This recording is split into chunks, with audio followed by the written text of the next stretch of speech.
झूठ और जुमलों का मकान, ऊंची दुकान, फीके पकवान, हेरा फेरी, जिसमें 3 किरदार थे।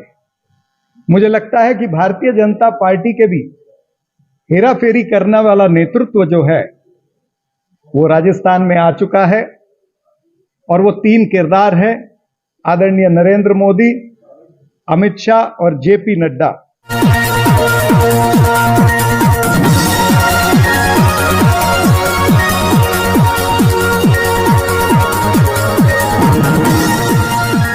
मुझे लगता है कि एक बहुत ही पारिवारिक संबंध यहाँ पर जिस तरह से इंट्रोडक्शन दादरी साहब ने दिया है और जिस तरह से आप लोगों ने सबने एक पर्सनल इंट्रोडक्शन दिया है, मैं सर्वप्रथम आप सबका सभी प्रेस बंधुओं का धन्यवाद करता हूँ। हमारे साथ मंच पर सभी मान्यवर नेतागण, उनके सभी का इंट्रोडक्शन दे ही चुके हैं। विशेष रूप से मैं इससे पहले तो हम मध्य प्रदेश में थे, कुलदीप इंदौरा जी भी हमारे साथ थे, और परसों से मैं राजस्थान आया हूँ। और परसों से ही मैंने देखा है कि जो वचन पत्र भारतीय जनता पार्टी का राजस्थान में उन्होंने घोषित किया है, उसके बारे में मैं सर्वप्रथम आपसे बात करना चाहूँगा। उस वचन पत्र का आपने भी अध्ययन किया होगा, मैंने भी उसको ध्यान से पढ़ा है। कुछ हद तक तो वो कांग्रेस की स्कीमों की कॉपी नजर आती है और बहुत सारे उसमें जुमले भी नजर आते हैं। तो कुल मिलाकर के अगर उसका सारांश किया जाए तो बीजेपी का वचन पत्र जो है वो झूठ और जुमलों का मकान, ऊंची दुकान, फीके पकवान, ये बीजेपी का जुमला पत्र, वचन पत्र जो है वो आया है। अब मात्र 4 दिन रह गए प्रचार के, और इन आखिरी के 4 दिनों में आप देखेंगे कि भारतीय जनता पार्टी के अनेक सारे नेता यहां पर आएंगे और झूठ का पुलंदा जो है वो राजस्थान के अंदर शुरू होगा। ये हमने कई बार देखा है। भारतीय जनता पार्टी की एक स्ट्रेटेजी होती है उनके प्रचार माध्यम की, कि किस तरह से कौन सी तारीख से कौन सी तारीख तक क्या बोलना है, कौन सी तारीख से कौन सी तारीख तक ध्रुवीकरण करना है, और किस तारीख से लेके किस तारीख तक शरेआम झूठ बोलना है, लगातार झूठ बोलना है, ताकि लोग झूठ को भी सच मानने के लिए लग जाए। तो इस तरह के ये आखिरी के 4 दिन जो बचे हैं उसमें ये भारतीय जनता पार्टी का झूठ का प्रचार तेजी से शुरू हो चुका है, ऐसा मैं कल से देख रहा हूं। और मुझे याद आता है कि क्योंकि मैं बॉम्बे से हूं, एक बॉलीवुड की फिल्म थी, सन 2000 में आई थी, हेरा फेरी, जिसमें 3 किरदार थे, एक अक्षय कुमार, एक परेश रावल और एक सुनील शेट्टी। और सारी फिल्म के अंदर किस तरह से हेरा फेरी करनी है और हेरा फेरी किस तरह से होती है, वो सारे प्रमाण उसमें नजर आते थे। मुझे लगता है कि भारतीय जनता पार्टी के भी हेरा फेरी करने वाला नेतृत्व जो है वो राजस्थान में आ चुका है। और वो 3 किरदार हैं आदरणीय नरेंद्र मोदी, अमित शाह और जेपी नड्डा। और राजस्थान की जनता, जो कांग्रेस पार्टी के 5 वर्षों का काम हुआ है, जो 5 वर्षों के कार्यकाल में उन्होंने देखा है कि कांग्रेस पार्टी ने जन कल्याण का काम किया है, उसको देखते हुए मुझे नहीं लगता कि राजस्थान की जनता जो है वो इन हेरा फेरी करने वाले किरदारों के साथ में जाएगी, क्योंकि उन्हें भी पता है कि एक बार ये सत्ता में आए तो यहां भी हेरा फेरी की शुरुआत होगी, कमीशन खोरी की शुरुआत होगी। आपको मैं याद दिलाना चाहूंगा, मध्य प्रदेश के अंदर मामा का मिशन 50% कमीशन, ये पूरा मध्य प्रदेश के अंदर चला है। इससे पहले अगर हम देखेंगे, कर्नाटक के अंदर 40% कमीशन चली। यानी भारतीय जनता पार्टी का मिशन कमीशन, तो ये कमीशन का सिलसिला राजस्थान में भी शुरू होगा अगर भारतीय जनता पार्टी सत्ता में यहां पर आती है। ये राजस्थान की जनता को हूबहू पता है, क्योंकि हाल ही का उदाहरण मैं एक और आपको देना चाहूंगा। यूं तो नरेंद्र मोदी जी कहते हैं न खाऊंगा न खाने दूंगा, लेकिन नरेंद्र सिंह तोमर के बेटे की जो वीडियो आई है वो पूरे देश की जनता ने देखा है। प्रधानमंत्री ने कल राजस्थान के अंदर भी बहुत बड़ा भाषण किया भ्रष्टाचार को लेकर के। लेकिन नरेंद्र सिंह तोमर के विषय पर प्रधानमंत्री के मुंह में दही जमी हुई है। उस विषय के अंदर ना कोई सीबीआई, ना कोई ईडी, ना कोई आईटी, किसी ने कोई किसी प्रकार की तहकीकात, जबकि वो व्यक्ति जो कनाडा में बैठा है वो अपना नंबर दे रहा है, अपना एड्रेस दे रहा है और कह रहा है कि मैं आपको सारे सबूत देने के लिए तैयार हूं। लेकिन देश की एजेंसियां अंधी, गूंगी और बहरी हो गई है। ये भारतीय जनता पार्टी के दोहरे मापदंड और भारतीय जनता पार्टी का पाखंड ये राजस्थान की जनता जानती है। बीजेपी के पाप का घड़ा भर चुका है, हवा का रुख बदल चुका है, ऊंट अपनी करवट बैठ चुका है और राजस्थान की जनता जो है वो 5 वर्षों के जन कल्याण के कामों का हिसाब निश्चित रूप से कांग्रेस के हक में करेंगी। आदरणीय गहलोत जी ने और कांग्रेस पार्टी ने 7 गारंटियां भी हमारी इशू करी है। जनता के लिए 7 गारंटियां और कांग्रेस पार्टी ने दी है। इससे पहले के थोड़े से काम जो वचन पत्र के अंदर है वो मैं आपको बताना चाहूंगा। पिछले 5 वर्षों में कांग्रेस की सरकार ने 3 लाख युवाओं को सरकारी नौकरी, 310 नए महाविद्यालय बनाए, 63 कृषि कॉलेज बनाए, मुख्यमंत्री अनुप्रित कोचिंग योजना के तहत मुफ्त कोचिंग उन लोगों को दी, नौजवानों को जिनको उसकी जरूरत थी। बेरोजगारी के लिए रोजगार सहायता शिविर लगे जिसमें अनेक युवाओं को उसका फायदा हुआ। बेरोजगारी भत्ता दिया गया। पहले वर्ष के विद्यार्थी को फ्री लैपटॉप और टैबलेट देने का काम भी कांग्रेस पार्टी की सरकार ने किया।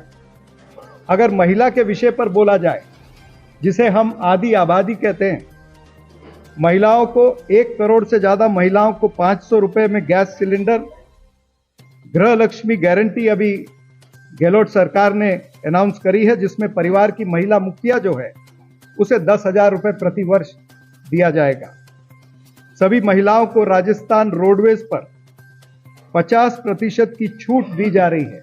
ये कोई चुनावी वादा नहीं है, ये छूट दी जा चुकी है और वो छूट का फायदा यहां की महिलाओं को हो रहा है। उड़ान योजना हो, मुख्यमंत्री मुफ्त अन्नपूर्णा फूड पैकेट की योजना हो, स्मार्टफोन योजना, ऐसी अनेक सारी योजनाएं कांग्रेस पार्टी की सरकार ने यहां पर लागू की है। मुख्यमंत्री कन्यादान योजना का भी बहुत से गरीब परिवारों को फायदा हुआ है। अगर किसानों की बात की जाए तो राजस्थान की सरकार हमेशा किसानों के पक्ष में खड़ी नजर आई है। 21 लाख किसानों के जिन्होंने राज्य सरकारी बैंकों से लोन लिए थे उनके ऋण माफ किए गए। कुल मिलाकर के 14,000 करोड़ रुपया सरकार ने इसमें ऋण माफी में इन्वेस्ट किया है। किसानों की बिजली 2000 यूनिट तक माफ। अब गोधन गारंटी की बात की है हमने, 2 रुपए किलो गोबर खरीदा जाएगा सरकार द्वारा। पशुपालकों को दूध पर 5 रुपए प्रति लीटर अनुदान। कामधेनु पशु बीमा योजना जो निकली थी उसके तहत पशुपालकों को 40,000 रुपया पशु के लिए दिया गया। और जब लंपी प्रभावित हुआ है इस राज्य के अंदर, लंपी प्रभावित बहुत से पशु थे, पूरे देश के अंदर ये इतिहास बना है, किसी भी सरकार ने इतने पैसे नहीं दिए जितनी राजस्थान की सरकार ने दिए। 40,000 रुपए प्रति पशु के लिए दिया है। डेट रिलीफ कमीशन बनाया। किसानों की जमीन नीलाम न हो उसके लिए रोडा एक्ट में तब्दीली करी है। और ऐसी अनेक सारी स्कीम जो है वो किसानों के लिए कांग्रेस पार्टी की सरकार पिछले 5 वर्षों में लाई। ओल्ड पेंशन स्कीम, सरकारी कर्मचारियों का भी हमने ध्यान रखा। यूं तो भारतीय जनता पार्टी मजाक उड़ाती है कभी कभी और वो ओल्ड पेंशन स्कीम देना नहीं चाहते, लेकिन राजस्थान की ये पहली सरकार है जिन्होंने ओल्ड पेंशन स्कीम करीबन 6-8 महीने पहले लागू कर दी है और उसका फायदा यहाँ के कर्मचारी ले रहे हैं और आगे भी लेते रहेंगे। जातिगत जनगणना का हमने वादा किया है। और सबसे बड़ी योजना चिरंजीवी योजना, जिसने पूरे देश के अंदर एक मिसाल कायम किया है। राजस्थान की सरकार ने हेल्थ के लिए, स्वास्थ्य के लिए अधिकार दिया है। यहाँ की जनता को स्वास्थ्य के अधिकार का नियम पारित हुआ है और 25 लाख रुपए चिरंजीवी योजना में और 10 लाख रुपए दुर्घटना के लिए जो लागू हुआ है, उससे अनेक लोगों ने उसका फायदा लिया है। इसी के साथ साथ मैं ये भी कहना चाहूंगा और राजस्थान की जनता को आपके माध्यम से ये बताना जरूरी है कि जितनी जन कल्याण की योजनाएं गहलोत सरकार ने अनाउंस करी, वो चाहे महिलाओं का 50% की ट्रैवल की छूट हो या चिरंजीवी योजना हो, अगर भारतीय जनता पार्टी सत्ता में आती है तो ये तमाम सारी योजनाएं बंद हो जाएंगी। तमाम सारी योजनाएं बंद होंगी, लोगों को इन योजनाओं का फायदा होना बंद हो जाएगा, लोगों को वंचित रखा जाएगा। ये मुख्य रूप से मैं आज आपके माध्यम से कहना चाहता हूं। अगर इनका घोषणा पत्र आगे देखा जाए तो जो इन्होंने गैस सिलेंडर की बात की है, वो भी कांग्रेस पार्टी से चोरी करी। हम 500 रुपए में गैस सिलेंडर पिछले 1 साल से दे रहे हैं, इन्होंने 450 अनाउंस किया है। और डीजल पेट्रोल की बात ये लोग करते हैं। मुझे कल प्रधानमंत्री का भाषण कल का भी मैंने देखा। केंद्र सरकार का दायित्व होता है, डीजल पेट्रोल और एलपीजी गैस जो है वो केंद्र सरकार के कंट्रोल में अधिकतर होता है। अगर केंद्र सरकार सच में महंगाई कम करना चाहती है, सच में बेरोजगारी पर कोई अंकुश लाना चाहती है और खास करके महंगाई पर, तो डीजल और पेट्रोल को जीएसटी के तहत इनको लेना चाहिए।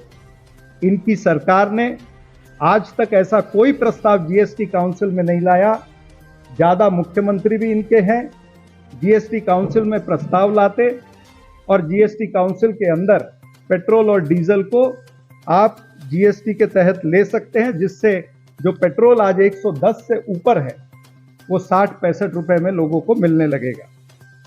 तो ऐसी अनेक बातें हैं जिस वजह से मैंने कहा कि ये अभी झूठ बोलने की दुकान और हेरा फेरी की दुकान जो है वो राजस्थान में बीजेपी द्वारा खुल चुकी है। और ऐसे समय में जब ये देख रहे हैं कि राजस्थान की जनता पूरी तरह से कांग्रेस पार्टी के साथ खड़ी है, ऐसे समय में ये बौखलाए भी हैं। और जब जब भारतीय जनता पार्टी बौखलाती है तब तब ध्रुवीकरण का मुद्दा जरूर उठाती है। ये इनका एक फिक्स पैटर्न है, ये इनका एक मोडस ऑपरेंडाई है कि पहले झूठ बोलिए, उससे असर न हो तो ध्रुवीकरण को ले आइए। अब वो ध्रुवीकरण की मशीनें भी राजस्थान के अंदर आ चुकी हैं, जिनका नाम है योगी आदित्यनाथ, हेमंता बिस्वा शर्मा, राजेश बिदुड़ी, कपिल मिश्रा। ये तमाम सारे लोग ये भारतीय जनता पार्टी की ध्रुवीकरण की मशीनें हैं। ये बांटना चाहते हैं, राज्य को बांटते हैं, अंग्रेजों के जैसे बांटो और राज करो का काम करते हैं, जिसका छोटा सा उदाहरण तिजारा में हमने कुछ दिन पहले देखा, जहां पर योगी आदित्यनाथ की हाजिरी में उनके आला नेता गुरुद्वारों और मस्जिदों पर टीका टिप्पणी करते हैं और कहते हैं कि ये गुरुद्वारे नासूर है। तो मैं राजस्थान की जनता से ये कहना चाहता हूं कि जो व्यक्ति इस तरह की मेंटालिटी रखता है, जो आरएसएस इस तरह का विचारधारा, इस तरह का जहर फैलाती है कि उनके नेता गुरुद्वारों को नासूर बोले, तो निश्चित रूप से 25 तारीख को वोट की चोट का तमाचा इनके गाल पर लगना जरूरी है। ये नफरत की दुकान बंद करना बहुत जरूरी है। और महाराणा प्रताप और महाराजा गंगा सिंह की भूमि पर मैं समझता हूं कि लोकतंत्र को सुरक्षित रखना ये कांग्रेस पार्टी के कार्यकर्ता और नेताओं का काम है। महाराजा गंगा सिंह की भूमि पर थोकतंत्र नहीं, लोकतंत्र जिंदा रहेगा। ये मैं आज आपके सामने कहने के लिए आया हूं। इसी विषय में कोई प्रश्न होंगे तो वो पहले लेंगे। धन्यवाद।